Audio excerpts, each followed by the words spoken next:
औज़ुबिल्लाहिमिनश्शैतानिर्रजीम बिस्मिल्लाहिर्रहमानिर्रहीम। जी बेटे, आपकी रिस्पेक्टेड मैम जो हैं वो एक नई वीडियो के साथ आपके सामने हाजिर हैं। अगर आपने प्रीवियस वीडियोस जो हैं वो नहीं देखी इंस्ट्रक्शनल, तो सब्सक्राइब बटन को क्लिक करें और बेल आइकन को प्रेस करें ताकि आपको सब वीडियोस मिल सकें और आपको इंस्ट्रक्शन उस पर ईज़िली अवेलेबल है। वो तमाम स्लाइड्स आपके इंस्ट्रक्शन के लिए हैं, आपको हेल्प करने के लिए हैं, तो आपको रिकमेंड करूँगी कि आप ज़रूर वो देखें। आज हम जो टेक्निक पढ़ने जा रहे हैं, आपको याद होगा लास्ट टाइम हमने कंप्रिहेंशन स्किल्स के बारे में पढ़ा था। कंप्रिहेंशन स्किल्स के बाद अब जो हमारे पास मोस्ट इम्पॉर्टेंट है वो है technique of reading. Technique of reading reading technique में सबसे इम्पॉर्टेंट टेक्निक जो यूज़ की जाती है वो है SQ3R। ये जो सामने आपको नज़र आ रही है SQ3R। नाउ SQ3R क्या है और किसने इसको बेसिकली इन्वेंट किया? ये पी रॉबिन्सन है। 1920 में इन्होंने इसको बेसिकली सबको इंट्रोड्यूस करवाया। ये एक कंप्रिहेंशन के हवाले से सबसे बेहतरीन थ्योरी मानी जाती है। ठीक है, तो इसके SQ3R बेसिकली एक शॉर्ट वर्जन है, एक एब्रीवेशन है। इसका बेसिक जो एक्रोनिम जो है वो ये है: survey, question, read, recite, review. Survey, question, read, recite, review. SQ3R, 3 R है इसके अंदर। और SQ, S से सर्वे, Q से क्वेश्चन, R से रीड, R से रिसाइट एंड R से review, is an example of a method that can be used with and adopted to various class materials। बहुत सारे मटेरियल्स में यही टेक्निक यूज़ की जाती है। मोस्टली जो भी रीडिंग स्किल्स को इम्प्रूव करवाया जाता है किसी भी प्रोग्राम के थ्रू, उसमें सबसे इम्पॉर्टेंट इसी को रखा जाता है, इसी टेक्निक को। SQ3R का मीनिंग ज़रा और एलैबोरेटिवली देख लेते हैं। S से मतलब सर्वे, प्रीव्यू, एक दफ़ा व्यू करने का मतलब क्या होता है? देखना, सरसरी नज़र रखना। प्रीव्यू, दोबारा से एक दफ़ा अच्छे तरीके से, मतलब एक हल्की सी सरसरी सी नज़र डाल के आगे चीज़ की तरफ बढ़ना। Question, ask guide questions. ठीक है, अपने आप को गाइड करना टेक्स्ट के थ्रू कि मैंने कितना पढ़ लिया, कितना समझ लिया, उससे आगे मुझे कहाँ चलना है, कितना चलना है। रीड फॉर द मीनिंग, हम इसलिए पढ़ते हैं ताकि हम उसका मीनिंग समझ सकें।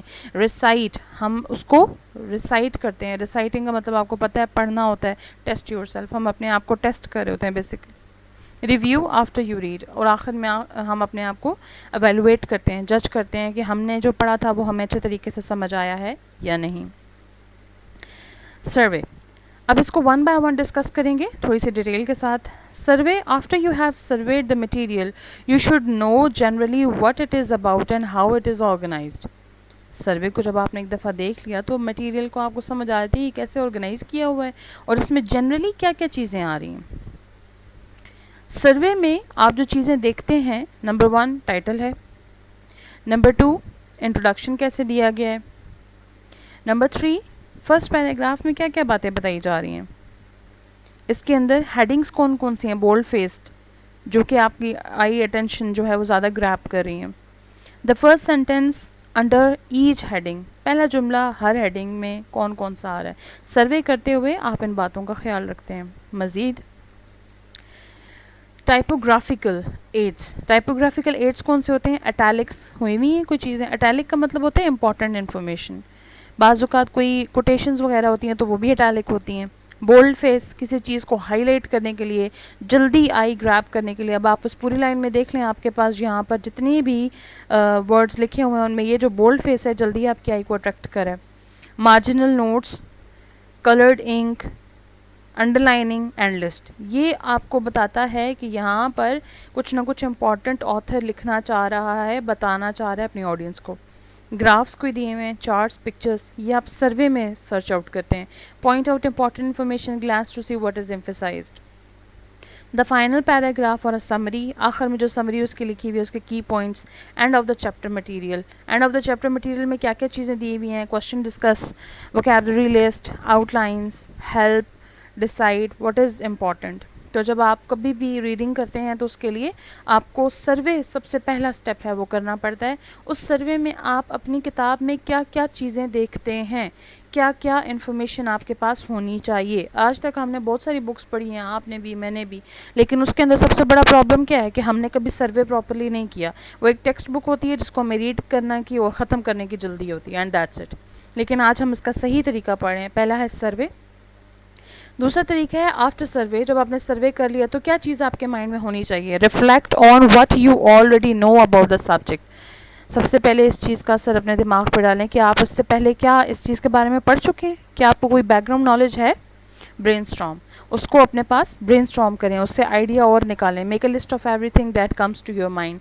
अपने दिमाग में जितनी भी चीज़ें आ रही हैं जो अब आपने एक ओवरऑल सर्वे किया है, आपको पता है कि जब भी कोई सेंसस होता है या कोई किसी किस्म की मरदमशुमारी या कुछ इस तरह का मामला होता है पॉपुलेशन को कैलकुलेट करने के लिए, तो सेंसस में सब लोगों को कहा जाता है कि आप लोग जाएं और एक सर्वे करके आएँ। उसमें जाके वो एक सर्वे एक लगभग अमाउंट लेकर आते हैं कि इतने लोग यहाँ पर रहते हैं, इतनी पॉपुलेशन है, इतने लोग यहाँ पर सर्वाइव करें, इतने बच्चे, इतने बूढ़े हैं। तो ये एक सर्वे होता है जो ओवरव्यू बताता है। तो यहाँ पर हमने जितने भी पॉइंट्स डिस्कस किए हैं वो सारे ओवरव्यू के बारे में।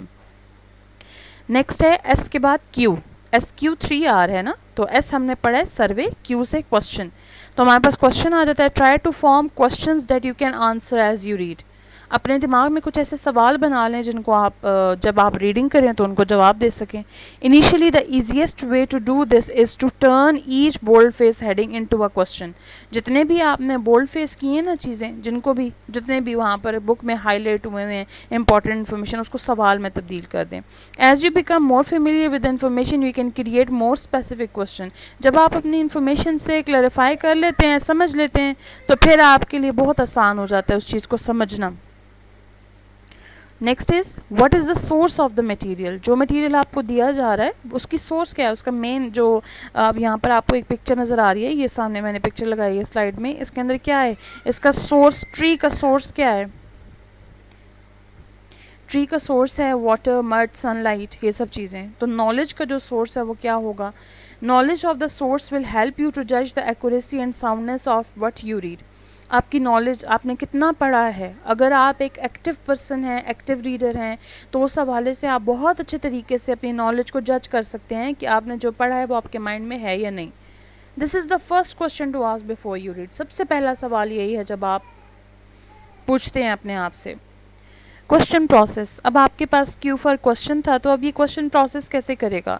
Preview before you try to ask question. सबसे पहले एक दफ़ा अपना प्रीव्यू बना लें कि किस तरीके से आप जो है वो अपने क्वेश्चन को आंसर करने वाले हैं, या आंसर जो आप क्वेश्चन पूछ रहे हैं क्या उसका आंसर वैलिड है या नहीं। Turn each major heading into series of question. तमाम के तमाम जो मेजर हेडिंग्स आपने बोल्ड हुई भी देखी हैं या जो भी आपने इटैलिसाइज हुई भी देखी है, उनको सवालों में तब्दील कर लें। As you read the section, जैसे जैसे आप रीड करते जाएंगे सेक्शन को, look for the answer to your question. आप अपने क्वेश्चन का जवाब उसके साथ साथ ढूंढते जाएंगे। Avoid asking question that have one word answer. जो वन वर्ड आंसर्स हैं उनको अवॉइड करना चाहिए, क्योंकि उसमें कोई इतनी ज़्यादा डिटेल नहीं आती और इजीली अंडरस्टैंडेबल भी नहीं होते वो क्वेश्चंस, और वो आपको हेल्प भी नहीं करते, लाइक टैग क्वेश्चंस। ठीक है। Learning style tips for questioning. अब क्वेश्चनिंग कैसे की जाए। ऑडिटरी लर्नर, जो लोग सुन रहे होते हैं, asking and answering guide question allowed और टेप रिकॉर्डिंग दैम। आप क्या कर सकते हैं, या तो आप ऊंची आवाज़ में वो क्वेश्चनिंग करें और उनको टेप कर लें, तो बाद में जब आप अपनी रीडिंग कर लेंगे उसके बाद उन क्वेश्चंस को लगा कर दोबारा सुन लें, and then you get the answer. Visual learners, जो सामने देख के, यानी कि जैसे अभी आप मेरे विजुअल लर्नर्स हैं, आप देख के मेरी स्लाइड को जो है वो जजमेंट करें या नोट डाउन करें। Writing guide questions and their answers, writing guide questions and their answers. और इस तरह आपके सामने जो भी विजुअली चीज़ चल रही होगी आप इजीली उसको नोट डाउन कर लेंगे, जो भी आपने प्री रीडिंग में अपने दिमाग में सवाल रखे थे। ठीक है। रीड, पहला आर आ गया, रीड, पढ़ना। रीड द मटेरियल को अच्छे से पढ़ें, सेक्शन बाय सेक्शन, हर एक हिस्से को। एज यू रीड, जैसे पढ़ते जाएंगे, look for the answer to the question. सवालों के जवाब ढूंढना शुरू करें। अब आपने सवाल बनाए हैं ना पहले, क्यू में आपने क्वेश्चंस डेवलप किए, अब आप रीडिंग करें। अब रीडिंग में देखते जाएं अपने आंसर्स को कि क्या आपको वो आंसर्स मिल रहे हैं। You formed from the heading of that section, जो आपने हेडिंग से मिलकर बनाए थे, क्योंकि हेडिंग्स के बारे में आप पहले प्रेडिक्शन कर लेते हैं ना कि ये हेडिंग है तो ज़रूर इसमें यही इन्फॉर्मेशन दे रहे होंगे, तो आप उस हेडिंग का सवाल बना लें, और जब आप रीड आउट करेंगे तो it is easy, you can answer it. Now R for recite. Recite after you finish each section, जब आप हर सेक्शन को ख़त्म कर लें, स्टॉप, रुक जाएं। Can you answer your question for the section, क्या अपने आप से ये सवाल करें, क्या आप उस सवाल का जवाब दे सकते हैं? इफ़ नॉट, अगर नहीं दे सकते, look back and find the answer, तो फिर पीछे ज़रा दोबारा से रीड करें, उसको दोबारा से पढ़ें और फिर उसके बाद आंसर को ढूंढें। चेक योर रिकॉल अगेन, आप बार बार अपने आप को रिकॉल करवाते रहें चीज़ों को, ताकि आपको रीडिंग का जो मेन क्रस्ट है, जो मेन इन्फॉर्मेशन आपको टेक्स्ट देना चाह रहा है, वो मिल जाए। समराइज़, उसको अच्छे तरीके से समरी बना लें, खुलासा बना लें, the information in your own words, अपने अल्फाज में, ये भी बेहतरीन तरीका है। Write answers to your guide questions in the textbook margins, जहाँ पर आपने अपने क्वेश्चंस लिखे हुए हैं टेक्स्ट बुक में, वहाँ पर आप अपने इनको आंसर्स को मेंटेन कर लें, राइट डाउन कर लें, उससे भी आपको याद रहेगा। जब भी आप कभी बुक खोलेंगे और आपको लगेगा कि ओहो ये तो बड़ा मसला है, अब जैसे एग्ज़ाम्स में बहुत सारे बच्चों के लिए पूरी बुक पड़ी होती है पढ़ने के लिए, तो रीड तो कर लेते हैं लेकिन उनको याद कुछ नहीं रहता, तो उनके लिए बेहतरीन ये चीज़ है कि आप क्या करें, सबसे पहले छोटे छोटे शॉर्ट क्वेश्चंस बना लें उसी टॉपिक में से, उन शॉर्ट क्वेश्चंस को हेडिंग में से बनाएं, ठीक है। फिर उसके बाद उनके आंसर्स, जब आप रीडिंग करें उनके आंसर्स लिखते जाएं। बाद में जब आप देखेंगे, रिव्यू करेंगे, इससे अगला हमारे पास आ रहा है रिव्यू, आर फॉर रिव्यू। तो रिव्यू में आप देखेंगे कि आपको तो हैरत अंगेज़ तौर पर आपको तो वो सवाल याद हो चुका है, तो वो आपको मुश्किल नहीं लगेगा। Review, when you have finish the whole reading, जब रीडिंग कर ली, असाइनमेंट हो गई, go back to each heading, हर हेडिंग के ऊपर जाएं, दोबारा से रिकॉल योर क्वेश्चन, अपने क्वेश्चन को दोबारा याद करें, and try to answer it, again answer it. If you can recall the answer, be sure to look back and find the answer, then test yourself again. Recall का मतलब क्या है, बार बार एक दफ़ा रिव्यू करते रहना अपने आंसर को, हो सकता है उससे बेहतर आप आंसर कर लें, हो सकता है इससे बेहतर आंसर आपको मिल जाए, तो इट इज़ बेटर रिव्यू, ठीक है। अभी तक हमने SQ3R की जो टेक्निक पढ़ी है वो क्या है, S for survey, Q for question, R for read, R for review, R for recite, ये हम लोगों ने अभी तक पढ़े हैं। और हम अगर इसके सीक्वेंस वाइज चलें तो हम कोई भी टेक्स्ट उठा लेंगे, एक पैराग्राफ को हम सबसे पहले सर्वे करेंगे, सर्वे के दौरान हमें उसके टाइटल, हमें उसकी हेडिंग्स, हमें उसके जो लिखने का अंदाज़ है, अगर उसमें कुछ कलर हुआ है, कुछ बोल्ड है, कुछ इटैलिसाइज्ड है, उन सब चीज़ों पे, हेडिंग्स पे, सब हेडिंग्स पे तवज्जो देनी है। अगर उसमें कुछ चार्ट, ग्राफ, पेपर वगैरह दिया है तो उस पर तवज्जो देनी है। फिर हम अपने आप से, जब टाइटल वगैरह हमने एक जनरल व्यू ले लिया सर्वे में, अब हम उसके सवाल बना लेंगे छोटे छोटे अपने पास। अब उन क्वेश्चंस को बनाने के बाद जब हम रीडिंग स्टार्ट करेंगे तो वन बाय वन उन सवालों के जवाब लिखते जाएंगे जो हमने ऑलरेडी टेक्स्ट में से एक सर्वे के दौरान सवाल बना लिए थे।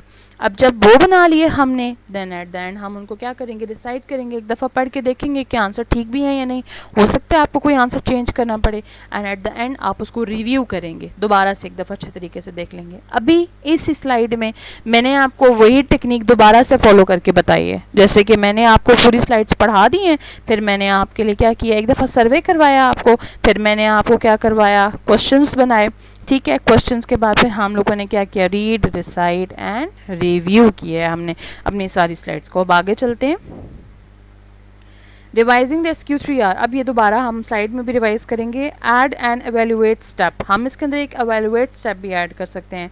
Y is the information important, ये इन्फॉर्मेशन क्यों इंपॉर्टेंट है, how can I use it, how does, ये तमाम के तमाम क्वेश्चंस, यानी कि लेक्चर भी जब बेटा आप लोग लेते हैं ना, जब भी क्लास में लेक्चर लेते हैं तो आप इस टेक्निक को, SQ3R को यूज़ कर सकते हैं। ये इतनी मज़ेदार टेक्निक है कि आपको हेल्प करेगी। सर्वे में सबसे पहले आप टीचर को थ्रू आउट देखते हैं, समझते हैं कि ठीक है जी मैम ने लेक्चर दे दिया, उसके बाद आप एक पेपर पेन ले लें और इस SQ3R टेक्निक के ज़रिए अपने पूरे पॉइंट्स नोट डाउन कर लें। आपको पता चल जाएगा क्या सीखा है, क्या नहीं सीखा आपने, वरना आप नहीं तो दोबारा उस लेक्चर को देख सकते हैं या सुन सकते हैं। अब जैसे ये मेरा वीडियो लेक्चर आपको मिल जाएगा तो आप इस पर SQ3R अप्लाई कर सकते हैं, आप इसमें सवाल बनाएंगे और अगर कोई क्वेश्चन है तो आप मुझसे पूछ सकते हैं, मैं उससे रिलेटेड भी आपको वीडियो शेयर करूँगी। और अगर आपको अच्छी लगे वीडियो तो ज़रूर लाइक एंड शेयर करें। ये जो adapting for different academic disciplines, ये टेक्निक कहाँ कहाँ पे अडेप्ट की जाती है, मैथमेटिक्स में सिंपल प्रॉब्लम्स में, literature interpreting, reacting, analysing, science pre reading for fact principle, formulas and process, social science specialised vocabulary, asked what type of learning is required, what must I do to learn this type of material.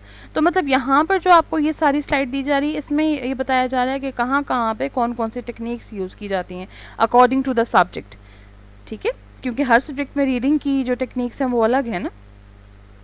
अब हमारे पास summary आ जाती है। तो बेटा अब आप लोगों ने अगर ये लेक्चर अच्छे तरीके से सुना है तो आप लोग इस चीज़ को ज़रा गौर से देखेंगे कि समरी में हमारे पास क्या रहा है, what is the SQ3R system. आप इन क्वेश्चंस को अपने पास मेंटेन कर लें और इनको राइट डाउन कर लें, ठीक है। वाई इज़ इट इफेक्टिव, क्यों इफेक्टिव है, how can you adapt your reading study system for different academic discipline, what can you do to be sure that you understand your reading assignments, ठीक है। तो यहाँ पे SQ3R की हमारी जो पूरी टेक्निक है वो हो गई है कंप्लीट। सिंपल सी टेक्निक थी, ज़्यादा मुश्किल नहीं है। तो आई होप कि आप लोगों को समझ आ गई होगी। अगर कोई क्वेश्चन है आपका तो you can ask me any time. ये अब रिस्पेक्टेड मैम को दीजिए इजाज़त। टेक केयर, अल्लाह हाफिज़।